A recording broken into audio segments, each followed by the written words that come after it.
Hello, this is Chris Mader, founder and CEO of MTA Consultancy, and very excited to bring to you the new Make the Adjustment podcast. For those who know the story about Make the Adjustment, that's a famous tagline from my college baseball coach, my late college coach, Boyd Coffey, who had a very large wooden sign behind his desk, just like I do here. They Make the Adjustment. And, in my business, we specialize in executive coaching and leadership training and business development training. And we want to bring you guests that have done the building of businesses. Guests like Dan Foley today. We have Dan Foley today here. He's our first guest on the Make the Adjustment podcast. Dan is the founder and CEO of Curate Partners, a very fast-growing staffing firm here in the Massachusetts area. Previously, the CEO of Randstad Technologies and president of Randstad Professionals North America, where Dan and I worked together for many years.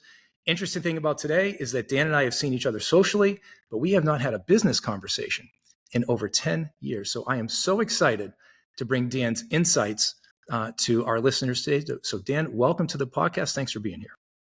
Chris, it's great to be here. Glad to see that you're doing so well. I'm so impressed with everything that you've got set up and how you approach this, and glad to see your business is growing and developing and using your talents. Well, I appreciate that. And, I think about the Mount Rushmore of leaders I've worked with, Dan, and, you're certainly on that Mount Rushmore. There's a couple of other people I would like to bring to the podcast and to our audience in the near future. So I'm so excited and grateful to have you here today. It's funny, Dan, one of the superpowers, I always like to pinpoint people's superpowers when I get to know them. And I always found one of your superpowers among many was, just being a visionary and a strategic thinker. I always saw you, you were always a couple levels above me in the businesses we worked in together. And I always sensed you were just a step ahead of everybody else. But because this is the Make the Adjustment podcast, I do like to ask our guests the same question every time. So the first question I like to ask is the following. You and I both value personal and professional development. I worked with you closely and I know this to be true. With that in mind, could you share the most significant advice that you've ever received from a former boss, leader, or somebody that you admire that has a subsequent effect on your leadership style and your success? Yeah, well, thank you for the kind words too, Chris. There's a couple thoughts that come to mind. Number one, I think you know this, that I believe great businesses basically start and end with leadership. It is the secret sauce that I am looking to. I can never get enough of great leadership in any organization that I'm associated with. And, a lot of people know leadership and great leadership when they see it. So I would just tell you, I think that your question around leadership, probably not enough businesses really focus in on this, but it's really, really critical in my opinion. And in fact, when I think about starting Curate Partners, I think one of the most important things for me was to pick co-founders who had outstanding leadership qualities, and they all do. And so 12 years later, I'm thrilled that we're all still together and that my belief in their leadership skills panned out to be true. In terms of people I admire or leadership traits, I don't know that I got one piece of advice from somebody, but the guy that I really, really looked up to, who unfortunately passed away about a year ago today, actually, is a gentleman named Jack Connors, who was a very famous businessman, philanthropist in Boston. And I had the opportunity to work with Jack on the board, the advisory board of Homebase, which he chaired. I've also known his kids. I've known him as a dad. I know him as a friend, as a mentor, as an entrepreneur. He's played a big part of like the person I really look up to. And so while he never said this to me directly, but his ethos was always to be kind. And if you ever saw his funeral last year, I waited 3 hours to get into the church. That's how many people there were. Senators there. It was really, really crazy. Wow. And I think that's how he wanted to be remembered, as a kind person. And so he was very thoughtful. He was empathetic. And I think that is, to me, the first quality you need as a leader, is you really just have to care about others. In fact, I feel so strongly about this that the name Curate Partners, when I thought about what I wanted the company to stand for, caring was the word that I really wanted to kind of emphasize. And curate comes from the Latin word cura, means to care for. And when you translate it into like the English pronoun, it means one who looks after souls. And I thought, if there's anything that tries to, or something that I try to identify, it's with that. And then, the partners was really this concept of the business is really in partnership with the employees, the customers, and the community. And so that's the kind of notion behind the brand. So I think again, to me, the great leadership just starts with caring about people. Because if you think about whether you had a great coach, whether you've had a great boss, um, they can be difficult on you or push you when they really understand you and you relate to that if you feel at the fundamental core that that person cares about you. Where people get into trouble as leaders, coaches, mentors, CEOs is they can lean into people, but people really don't think they care about them. And maybe Yep. uh, you know the aggressive style to grow is more about self fulfillment than it is about the development of individuals. Um, and so I've always related to that, and so I think that's kind of the ethos that I try to live by. And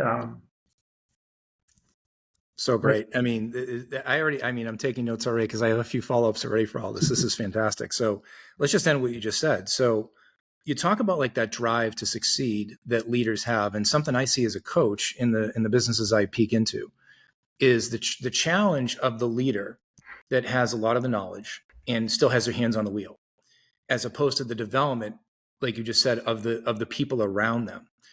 Talk to me about how you go about how you've gone about, because I've seen you do the job and take your hands off the wheel and develop others into the job. Just give me any of the yeah, silver bullet advice you might have on that. yeah, I think great leaders have a great pulse on the organization, and they know that sometimes you need to fly at 5,000 feet, and sometimes you need to fly at 100,000 feet. I think the biggest thing that a CEO, let's say, or an executive in a company is it's really growth of the business, right? That's the ultimate. If you're not growing, you're shrinking. If you're shrinking, you're somewhat dying off. Yep.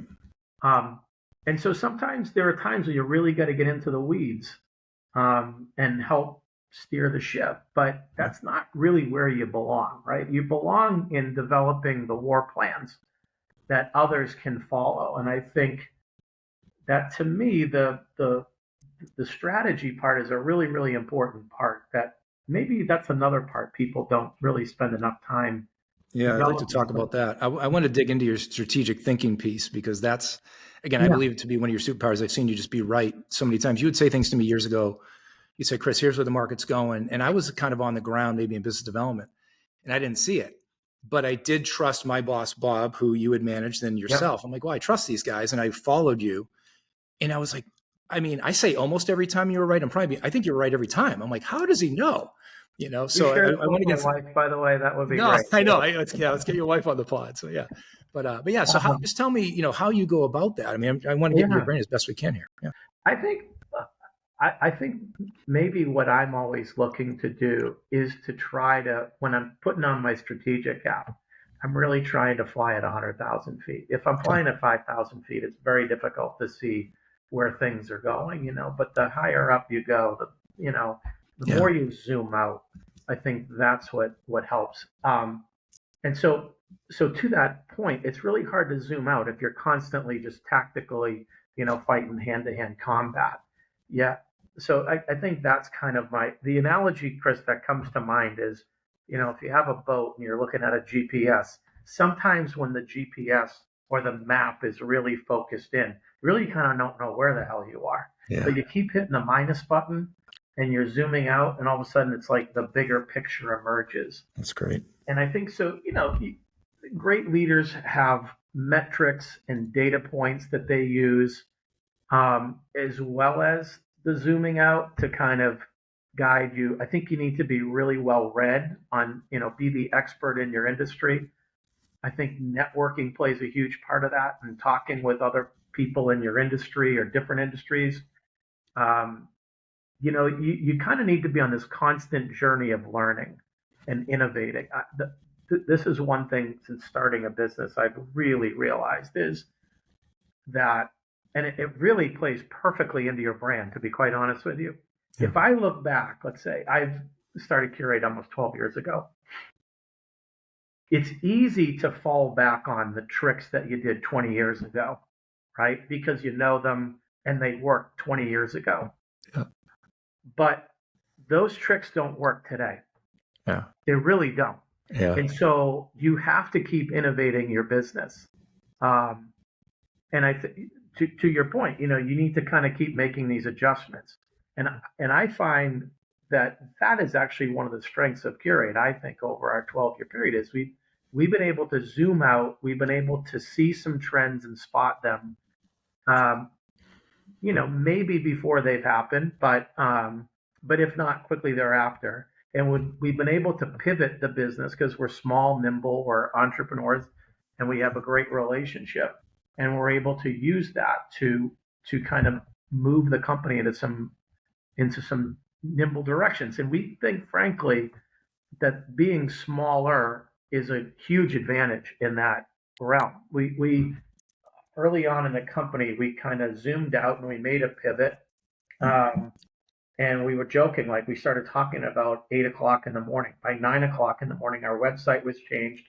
We had our marching orders. We knew where we were going. We were all aligned on it. And we joked that our last company, we're like, that would literally take 6 months to do. Oh, months. Yeah. So, you've got to use size to your advantage. Yes. So anyway, That's awesome. I think zoom out, look at your systems, your metrics. Talking with customers is huge too. I find that as an entrepreneur, I'm constantly trying to talk to customers, and you're trying to string together the threads and the themes that are running through each customer, because ultimately you got to follow the customer. So Dan, it's funny. I feel, most people know this Bill Belichick coaching tree. We talk about being from New England, and you have so many leaves on that tree of people you developed, including me. And there's literally dozens, probably hundreds of people. 2 pieces of advice. I mean, there's so much you taught me, and you may not remember these 2 conversations, but I'm going to refresh your memory. So, yes, I have a hard time remembering what I had for breakfast today. The first one was I was an individual contributor, and I was it was tough, right? I was 6 months into the job. It was tough. I got to meet you as our regional manager, VP something. And I was like, Dan, you grew your, gross profit in your business from 0 to whatever. What was your secret? I always ask silver bullet advice to a guy like yourself. And all you said to me was, Chris, I just didn't quit when it got hard. Do you remember that conversation or something like that? Yeah. I mean, I don't specifically, but I think your word for it, obviously it landed. Boy, that's another one for entrepreneurs is resilience. Yeah. Because, everybody, there's an expression, Chris, it's like, I think I told the guys this on the first day. I said, I'm not saying it's going to be easy, but I'm going to tell you it'll be worth it. And it'll be worth it on a bunch of fronts, right? From the learning and development that we're going to go through, challenges. And trust me, it is not all rosy. And every entrepreneur knows this. It's not a linear road. In fact, someone forwarded me an article about Jensen Huang, I think his name is. He's the CEO, NVIDIA founder. Okay. And NVIDIA is worth $4 trillion. They're the most valued company in the world at this point, I think. And they asked him, if you could go back 30 years and change anything, what would you do? And he said, you wouldn't like my answer. And he said, but I wouldn't do it again. He's like, because if you actually knew how hard it is and the ups and downs, 2 different times over a 30-year career, they were a week away from going out of business. Wow. And something happened.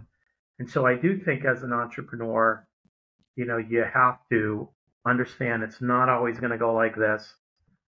There's going to be rough patches. It's a really good time to dig in and get to understand the business better. Yeah. But, if you're committed to growing it and you're resilient, that's like 90% of the game. Yeah. Well, and then the second thing I want to follow up on, because you said it about customers, spending time with customers. The second silver bullet advice you gave me, I became a new manager. I was down to Hartford. I moved down to Hartford, Connecticut. I remember that. Insurance capital of the world. Yeah. And you came down to visit and you observed for a day or so. And you observed me and said, Chris, you should be doing 2 things for the next 3 years. I said, what's that, Dan? You said, spend time with your people and spend time with your customers. And the last thing you want to be doing is counting pencils in your office. I'll never forget that advice, counting pencils. And as That an sounds executive familiar. coach, as an executive coach, I've shared that story with so Right. many people, especially new leaders, because they get stuck in I'm on the floor, now I have an office and they want to go in the office and it's all, and they hide or something, right? I've witnessed you at Curate Partners with your team. Every time I walk in that office, you're on the floor. Like you're out there with the team in the middle of the pit, which I've admired it. And I'm Yeah. not saying you're there all the time because right now you're recording a podcast in your office, but like Yeah. you never counted pencils. You always taught us not to count pencils. So when you say be in front of your customers, Simon Sinek has actually said this about how most CEOs, they stop doing that for some reason. Well, and I think I've been guilty of that in the past, right? As someone once said in my last job, you're managing you're managing the business of the business. It's Sure. like you're kind of Of course. dealing with lawyers and marketing people and HR and all that kind of stuff, and certainly the accounting folks. Smaller businesses don't have those needs. You're not managing the business of the business. You need to be managing the business, and part of managing that business is really being able to tell your story. This is another great thing that Jack shared with me one time. After we had started the business, I ran into him at a home-based meeting, and Yeah. he said, how's the first 6 months going? I said, Jack, it's going good. It's like ups and downs. And he looked at me and he just said, you know what? You got to get really good at telling a story. You got to get a story and you got to tell it. You got to keep telling it and telling it and telling it. And I find that is so true in either starting a business or running a business. Is being able to tell your story. And of course, we're 12 years old now, so our story gets a little more complicated, has some more nooks and crannies to it. Yeah. But when I think we're getting a little too complicated sometimes in our own, model, I kind of go back to the keep it simple, stupid, and learn how to tell the story about the business. So let's talk about that, because when you started the business 12 years ago, like you said, it was something. It's now Yeah. something. And you just referenced, like, if you go back 12 years, you do differently, things like that. But the question I want to ask is this: what was it then, and how did it shift to become to what it is now? Was it your own vision? Was it more client based? Like, how did you get from there to here? Well, it was a little bit of all of those things. So the quick background on it is when I started the business, before I started the business, the big thing I knew I needed to do was to specialize. For smaller businesses, you cannot have these generic offerings, especially in staffing, which is our vertical that you know extremely well. You can't just go out and start a staffing business today, right? Yep. And be like, oh, we do everything. That's destined to fail. Yeah. You need to have a swim lane, and specialization is that, whether it's IT, whether it's finance and accounting, and preferably it's a swim lane within a swim lane. We're doing IT, but we're doing only this. And in our case, I was fascinated by data, big data. I really believed in my heart of hearts that data was going to change the world. And I think in some ways it has. And I picked two verticals, which was financial services and healthcare, because I saw those as being the single biggest verticals that data was really going to change that perspective. And so after a couple of years, we had kind of another rung on our strategic ladder, which was building an absolute best-in-class recruiting platform. And I would put a lot of our investment money into that because I felt like a lot of staffing companies were not great recruiting organizations. They were relying on job boards, and they would just kind of spraying and praying, get something off a job board and throw it into a client. And if you really listen to the client, that's what drives the clients crazy about staffing firms, is the role of screening and weeding out the non-fits is where clients really want to see a staffing partner. Yeah. So we built up that piece of our business. In fact, I wanted something that represented the interest in my quality of the candidate that I was representing. And that was the idea for the purple squirrel. Yeah, And I love that logo. That's a cool logo. For people that don't know staffing, right? That's a common term in the staffing industry of, like, when you call a client, they're looking for whatever they're looking for, and you take a job order, a job requirement. By the end of that job requirement, you're like, oh, you're looking for a purple squirrel, right? Which is a person that doesn't exist. So, but you guys have that as your logo, and it's like your tagline. Yeah, it's cool. Exactly. So, it was always talked about in the industry, but nobody really owned it. And I thought we could be that company that really owns it, but I want it to be known for the company that found the best candidates. That was specialization and finding the best candidates. You put those Right. two things together. And the Right. specialization was around data, which is where the markets are going to go. I don't want to enter a race that I'm already 10 miles behind everybody. I Right. want to find the shortcut to where the race is going to end. Yeah. And so that really worked well for our first bunch of years. But then what happens is if you zoom out, my partners, Sean, Giggs, Whitey, Ron, Yeah. you know them all. I They do. kind of said, hey, we're doing a great job with all these data requirements, but there's this other little piece of it that goes with it, which is digital and digital transformation. Right. And data and digital go together like peanut butter and jelly. Yeah. So that was the kind of first zoom out, first pivot is to go from data and add digital transformation to that and all the types of skill sets that would go with that. And then the third pivot, or I guess the second pivot technically, Mm. would be a few years after that. We kind of realized like we're really good at the recruiting side. We got to get better at getting new logos. And, to get new logos with just purely a staffing specialization value prop is probably not enough. We probably need some consulting upstream work here where Yeah. we have the SMEs. And Yeah. so we launched that business back in 2021. And, so that was kind of another pivot and that elevated us. And I would say that has helped significantly on our growth over the last few years. Well, I mean, that's, you talk about sometimes old playbooks can work to some degree. I mean, we've done that together at Ron, Sapphire Technologies. We went from kind of staffing to staffing and solutions and things like Correct. that, which are, you kind of, again, you led the way on that, which is really cool. I want to talk about some of the guys you just referenced. I mean, you talk about launching a company from zero revenue 12 years ago with an absolute all-star team. You talked about leadership. I asked you the first question about like, what's the number one significant advice you could give somebody? And you said, make sure, it's about leadership and hiring people with leadership. Talk to me about their attributes. I know who these guys are, but like, when you were selecting the team, and you still continue, I'm sure, to select the team, talk to me about competencies, attributes, things you look for. What does great leadership look like to you, and describe that a little bit? Well, I think there was mutual attraction. I was attracted to them because I knew of their leadership skills. Yeah. And I think, but it wasn't like I selected them. We kind of, we worked together on that. Yeah. And it was a two-way street. But the other thing that I always felt was I wanted some folks that are different than me because I wanted some different perspectives on the leadership team. Yeah. So as an example, like Mike Giglio is our head of recruiting and Chris White is our head of sales, So if we had just had all recruiting on the team, I think we would have been overloaded on one side. Yeah. I always joke about Ron when we were starting the business, Ron's the CFO. The initial draft of the LLC agreement came to me and it was about 80 pages. And Chris, as God is my witness, I would get through a paragraph and I would wake up 30 minutes later by snoozing, I would give it to Ron and say, buddy, I need you to look at this and tell me my blind spots.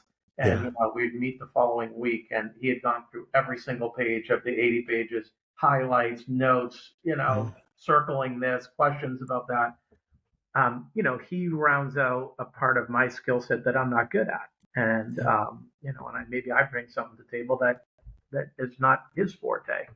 And then I always felt Sean was just a great natural leader. And I felt like, so the five of us, I thought, brought some different perspectives to the team that gave us great depth. I kind of thought of myself as if I'm the strategy guy and can kind of really pick the big picture things. Yeah. And then Chris, Mike, and Sean could be more, day-to-day executing on that and managing of people that they were far better than me at it. And then Ron is kind of overseeing the whole operations of the business from a financial and the building of systems and stuff like that. I think it played well to the strength of the team, the diversification of the team. Yeah. And I think, 12 years later, that's 100% true. When we get together, especially at first, it was probably a little harder at first because we all had some differing opinions and differing approaches to it. 12 years later now, you kind of understand the dynamics of that, and you learn to appreciate it, that the dialogue is really good. And personally, what I like about our partnership is, um, you know, I know that if I'm going to sell them on something that we want to do, whether it's a pivot or move upstream or an investment, um, I have to, I have to get them to believe in it for it to really work. If they don't, it's not going to work. But that's the beauty of it. I think is I have to have that conviction that I think um, the new way that we want to go is a better way, and it works vice versa too, right? They've got to convince others if they feel strongly about a position. So I think it's been great from that perspective. That's awesome. I mean, I'm hearing so many things around alignment, communication, connectedness, and I mean, mainly complementary skills is one thing you highlight. I think some leaders I've worked with from an ego perspective have a hard time doing that, right? They want to be around like-minded people or people that are, I say yes men or yes women, right? But Yeah. To your point, I can't agree with you more. Like building a team, they should have complementary skills. They shouldn't Absolutely. be always necessarily identical, other than core values and things like that. But we only do when I do stuff like this, I only do a 5-minute quick pre-interview. There's one thing you had said prior to us going live. I want to talk about leadership. You have something you've called the 4 pillars Oh yeah. of leadership and management. I want to get into that a little bit because I think there's some gold in there that people could learn from. Yeah, so where it goes back to for me is actually when I got promoted back in 2009. I was kind of running the IT business and then moved up to running a handful of businesses. I think by the time I left, there was probably 14 of them. They were Yeah. all in staffing, Yeah. but they all had different dynamics to them. Their operating models were not consistent amongst 14 companies. I knew mine really, really well. Let's say I didn't know the other 13 as well.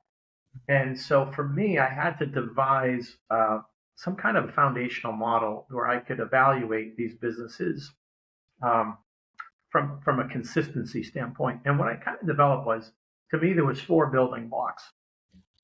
And what I would try to do is as I was listening to each of these presidents or CEOs who ran these businesses explain where things were or the state of their company, I would always refer back to these 4 boxes. And for me, it starts with strategy, Okay. right? And the strategic plan of the business. And the strategic plan revolves around things like, how are we different? What's our value proposition? What's the growth of that market look like? Is it shrinking? Is it growing? Is it consolidating? Is it fragmented? Is it wide open? Because I think, you really need to spend the time to pick a really good strategic plan, right? Yeah. The second thing is then once you've identified the places where you want to play and your specialization, the next thing is you need people to execute on that. And those skill sets have to line up to that specialization.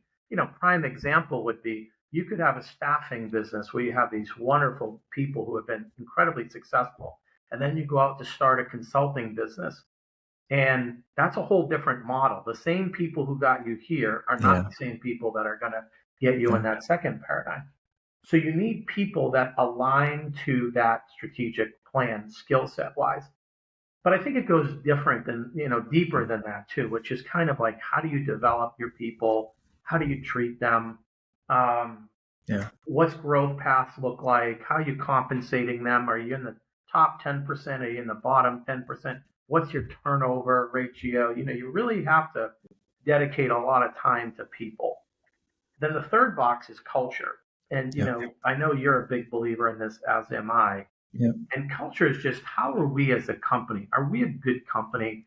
Do we behave well? Are we a good steward in the community? Do we give back? Are we a place where people really want to work? Are we a place where people want to brag about how they talk about it? I will tell you that the first day we went into Curate and we did the ceremonial cutting of the ribbon. Yeah.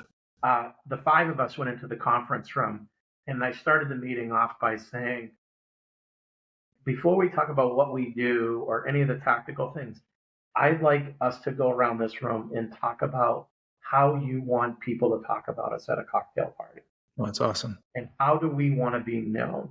Yeah. I talked about being high performance, high quality, high integrity, charitable, giving back. Those are all the things that were important to me. More important, frankly, than any financial success, because I believe that if we had all those traits, if we had the right strategy, the right people, and the right culture, the other stuff takes care of itself. Yeah. Which is my fourth box, which is execution. Yep. And execution is just like, are you measuring how you're doing? Is the rubber needs to hit the road, right? Yep. And so what I sometimes have found over the years is a lot of leaders go to that execution box first. So maybe things aren't going well. And you say, like, hey, what are you going to do to turn that business around or that business unit around or something like that? Yeah. And a lot of times it's like, oh, we're going to hire more people. We're going to make more phone calls. We're going to see more customers. We're going to travel more. And, what I would encourage people to do is to kind of step back a little bit and say, well, do you have the right plan? Do you have the right people? Do you have the right culture? Because I think if you get those three things right, the fourth box kind of takes care of itself. Yeah. But too often people go there first. Yep. You're right. And they're not fixing the issues that are further upstream. That's awesome. It's gold. I mean, it's spot on. I completely agree with that. And I agree with you because, again, as a coach, I think I have 25, 26 MSAs in the last 2 years and the clients I've worked with. And you're exactly right. That's what they do. They're in the weeds. They go right to execution. They rate, measure, do more of the same thing. And they're not really taking a step back to your point about strategy and vision at the 100,000 foot view and really analyzing root cause. Yeah. I think those four boxes, to me, what they represented was the four building blocks really of any business, right? I'm sure you could plug that into any one of your clients, staffing or not. And they probably hold up. And that to me was a way to evaluate these different operating models and make sure they were lining up. Well, a couple more questions, Dan. I want to be sensitive around time. So you talked about people and culture. Again, I've been in your businesses. I've seen your business at Curate outside as an inside outsider, observing you guys. Arguably one of the best workplace cultures I've ever seen. We had it at Sapphire Technologies. You certainly have it at Curate Partners. I've even told some of my clients, go to their website, look at their Curate, their mission and vision, their values, what you guys came up with. I'm very impressed with it. But one of the things I talk about as a pillar of my company and coaching is psychological safety. And, people that work for you, being open, being honest, being candid, not being afraid to speak. I do, work with clients when I start sometimes where people are afraid to speak. Yeah. How do you, I say, how do you, it's probably a big answer, but how do you get it? How do we create psychological safety and workplace culture where people feel comfortable to have productive conflict, to have respectful conversations, to challenge norms respectfully? I'm just curious to hear your perspective on that. Yeah. To me, it comes back to our opening discussion around leadership and even more granular. I think it's servant leadership, right? I don't think myself, I know I don't, and I know my co-founders don't, and other people on the leadership team, whether it's Natty White, BJ, Ashley, Johnny, anybody, they don't look at it like employees are here to serve us. We look at it in many ways like we're here to serve you. And I think when you have that approach, you foster an environment in which people feel like they can be. And I've been in environments, by the way, and we had some of this at Curate, quite honestly, back a little bit, where people were afraid to speak up on some things, and we had to make some adjustments and some changes, and we did. So I think it comes back to that, leadership values people, cares about people, realize that people are as someone once said, if somebody ever bought us, they're not buying us for our desks and our computers. They're buying us for our people and our relationship with our customers and our candidates. And so you have to approach the business that way, that you don't have all the answers, that everybody can contribute. You want people to be heard. And I think that's kind of just servant leadership. And I think really great leaders get that. Yeah. Awesome. Again, completely agree. Servant leadership. I think you taught me that one too back in the day. So 2 more questions and I'll let you go for the day. I'm sure our listeners are just loving this, but I could do this for hours. You also said something earlier about entrepreneurs, leaders, and owning their development and being well read. You talk about teaching me something. I think the first book you ever handed me was Good to Great by Jim Collins, Yeah, I love which that I book. still go back to saying top 5 leadership book I ever read. I remember then you handed me Jack Straight from the Gut, Jack Welch, former CEO of GE. So I have a bachelor's degree. I don't have a master's or anything like that. And many entrepreneurs, business leaders either have a high school diploma or a college degree as a bachelor's. But being well read, talk to me about, other than the 2 I referenced, most influential books, and even something more recently you've read. You're like, wow, that was powerful for me. Yeah, so it's a great question, Chris. Actually, I would actually tell you the most influential book that I read was right after I started the company, and it was called The Alchemist. And Okay, I've heard of it, but tell me about it. yeah, Yeah. yeah, it's like a 4-minute manager type deal. You can read it Okay. within a couple of hours. Oh, great. And it was one of these things my wife had kind of heard about it on Oprah, and Bill Oprah Book Club. Clinton read it, and Bill Clinton said best book he's ever read. Wow. Okay. So I heard her say it one time, so I got it for her for Christmas, and so I gave it to her, and she read it shortly thereafter. A couple months later, we were going on a trip to Florida, and I said, "Hey, I need a book." And I said, "What about that book, The Alchemist, that I gave you?" And she goes, "It's a very deep spiritual book." But she, so I said, "Oh, I'd love to read it." And I read it, and I would tell you it changed my life. And I would tell you that there's a group of people who are either listening to this and have read it and feel the same way, by the way. Yeah. And it's a simple metaphor book, and it's basically about people chasing their dreams, basically, Wow. and that you need to kind of follow your personal dreams, and if you do that, you're kind of not going to lose. And I realized for me, and that everything happens in your life. There are people who are put in your life that are guiding you on this journey, right? Yeah. So if you think back to after you read this book, you'll be thinking about it, and you'll say, "Oh, maybe Bob Dickey gave me this piece of advice, and he was guiding me down this path," or Right. maybe I said something to you about pencils, and that got you into another. But you'll kind of see that maybe there's a plan for you, and that things happen for a reason, but that people who really chase their passions or their dreams are ultimately the ones that are rewarded. And to do that, you can't have fear, because the easiest thing to do, and I think I was gripped with fear, frankly, when I first started the business. I have 4 kids, and Right. they were all between 2nd grade and 9th grade when I started the business. Yeah. You kind of start to think about what can go wrong. It's human to do.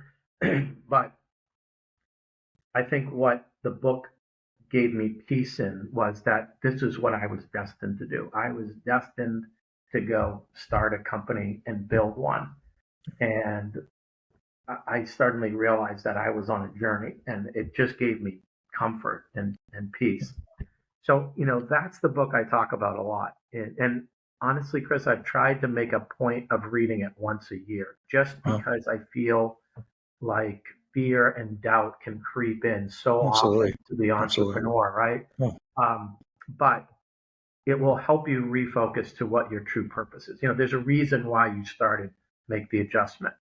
And it was probably scary Oh, yeah. when you started it, and you've had moments where it's scary, but at the end of the day, if you were kind of look back at the journey, you would realize that you were being pushed into this for external forces that maybe, now that I've mentioned it to you, you'll probably reflect on it a little bit. So Your timing is impeccable, because to your point, when I started MTA Consultancy 2 years ago, there was a similar book. It was called Burn the Boats. I don't know if you're familiar with the concept, right? But it's Spanish Armada general, they're fighting a war. They have the boats behind them, and they're losing the war. And the general goes, burn the boats. And the lieutenant goes, why?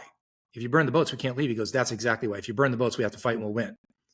So it's about having a plan A and not a plan B. So when I started my company 2 years ago, I made this joke that, I just have hope, and hope is not a strategy, but I hope it's going to work out. And I think it's going to work out. And I had a lot of faith. And I've been I had a lot of growth the first year. Then I had a little, retraction in revenue, and then it came back. But I was in the last few months, I'm even that moment of not doubt, like I'm not going anywhere, but it's like, you lose a deal, or Yep. Not that I've ever lost faith, but you get the point, right? So it's going to be great timing for me. The Alchemist, I love that. That's great Yeah, timing for me, it's especially. really, it's not a linear path. That's what, No, it's not. and businesses are not perfect, I think as great as Curate is, there's still room to improve and we can get better. And Yeah. I know my partners are committed to that. And, Well, I want to finish up by, I'd like to finish up by highlighting the company. Just tell me about, in you're privately held, so, share what you're willing to share, but I know you started at zero 12 years ago.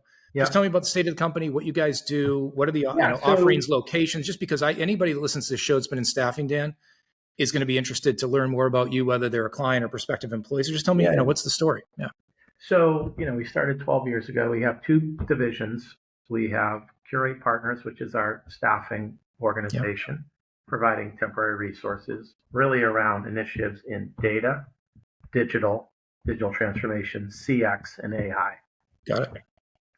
And then we started a consulting division about 4 years ago that really specializes in those same four areas, data, digital, CX, and AI, but where we have our own subject matter experts. So we kind of run this gamut from strategy to execution. We can help our clients develop their roadmaps around data programs, digital transformation, AI initiatives, CX initiatives.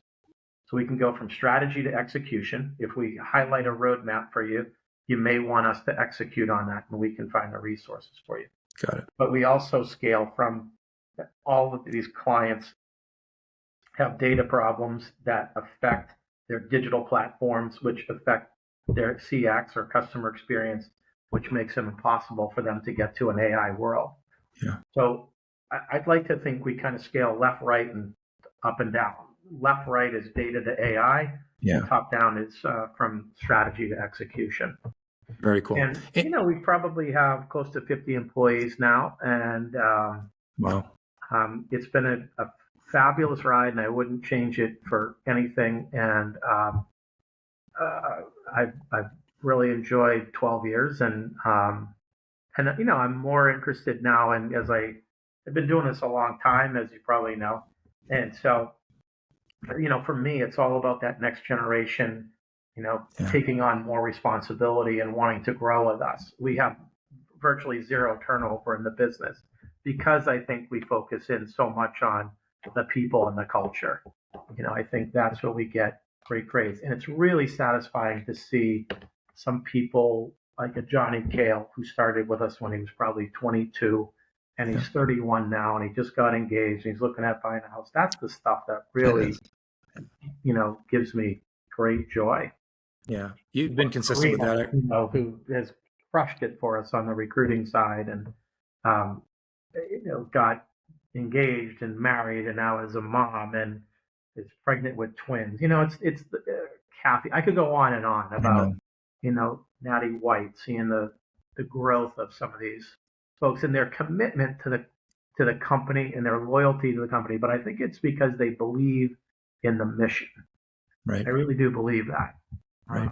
And having great leadership on the team, obviously, is really the key that stirs the drink. Yeah. I mean, I've known you, Dan, almost 3 decades. We look pretty good for our age, but it's probably been 3 decades. I don't know about that, buddy. You better than me, but anyway. Yeah. But your answer is consistent with what I've known you to be. It's like, I remember back in the day, it's funny. I do sales training, and I talk about the paradox of sales is the way to sell more stuff is to not sell. And in leadership, the paradox is when you're a servant leader, you care more about your people. Exactly. It's everybody wins. It creates win-win scenarios for you, your employees, your customers, everybody. It's an interesting paradox, isn't it? Well, I think one of the things that I always talk to our sales team about is like never sell anybody anything that doesn't need what we're offering, right? Like I have no desire just to sell something to make a buck. That really does not fulfill me at all. Yeah. And so and I'm sure you espouse this too, what I tell our sales team, and I think it's intuitive for them, is the only thing you're trying to build is trust. Because when you get into a trustworthy relationship, the client wants to do business with you because they trust you, because they understand you're looking out for their best benefit. Yeah. And, it's a long game approach, right? It's relationships that have lasted, and, it's hard for me to think about a client that we've ever lost. Right. So that's how we kind of scale the business. We just kind of every year we kind of add on something, Yeah. and we just hopefully keep going with it. Yeah, and there's another coach I've a peer of mine in the industry who helped me with my podcast. Actually, Casey Jaycox is his name. He was #1 at Kforce in sales. He wrote a book called "Win the Relationship, Not the Deal," and I espouse most of that. Was already. I feel like when I talk to Casey, I feel like I'm looking in the mirror. Like this is exactly what I and you do. I know you do the same thing. Well, he just wrote it down. He just wrote it down. The title exactly. So that's the last question. So the tagline that I'm now known for is "Make the Adjustment." But it came from my college coach. Yeah. Any famous tagline, either Curate Partners, Dan Foley has, Dan Foley LLC. I'm just curious. Any famous phrase or tagline you want to give our listeners is one final piece of. If I was in charge of marketing for you, it would be "Make the adjustment. ... Burn the boats." So. Exactly. Well, that's what I did, my friend. That's what I did. I'll end with this. I told you about when we first started the business. I can still remember it like it was yesterday. We went into the conference room, and we were challenged with, how do you want people to talk about us? Yeah. And it was a very emotional thing. 5 guys sitting in a room, nervous, excited, all the emotions you could think of. And we really talked about what was going to be important to us as we built the brand, right? And how we wanted that association with the brand. And so we said, we've got to develop our core values. That was the first thing we did on day one. And so we developed the Curate 8. And I think on most of our invoices, our core values go on our invoices. Yeah. We really try to live by this every day. Yeah. And the first thing that we had said is, in our past company, we became a little disenfranchised, that we thought it was a people business and that they had moved away from being a people business. It was a little too much of a focus on the numbers. And, people are not numbers. People have stories, people have lives, people are humans. Yeah. And, if we're going to be in the staffing business, as an example, you have to care about people. It always comes back to this. And so rule number 1, or core value number 1, was people first. Yeah. And we highlight that, we emphasize that, and we live by that. And that means a lot of times we'll come up on the shorter end of the stick sometimes, it doesn't mean, we don't have performance issues with people, or, we're certainly not perfect. But what it means is we give people time to develop, and we cut people slack if they have the right values and the right work ethic. Yeah. And I think that has been a big part of our culture. So I don't know. And I think of Curate, there's probably 2 things I think of: the purple squirrels and people first. Awesome. Where can people find Curate Partners if they want to learn more about your company? Yeah, I think it's just www.curatepartners.com. I'm certainly on LinkedIn, and I would consider myself pretty active on LinkedIn. Awesome. So connect or shoot me a note on LinkedIn, and I'm honored that you reached out, and flattered that our relationship has spanned all these years, and that we think of each other in these ways. It's really great to see you as part of this tree that you alluded to earlier. So no, I am very proud to be part of the Dan Foley coaching tree, among others, and I'm humbled just to spend this time with you. I know that people that listen to the show today, every 5 minutes is just, I've taken unlimited notes here, and I would hope that my listeners were listening closely, and if they weren't in the car, taking notes as well. So Dan Foley, founder and CEO of Curate Partners, just a true visionary in the staffing industry, and just as a leader in general, one of the best leaders I've ever worked for, I've ever known. So Dan, I can't thank you enough for being on the show today. Thanks for your time today. Thanks, buddy.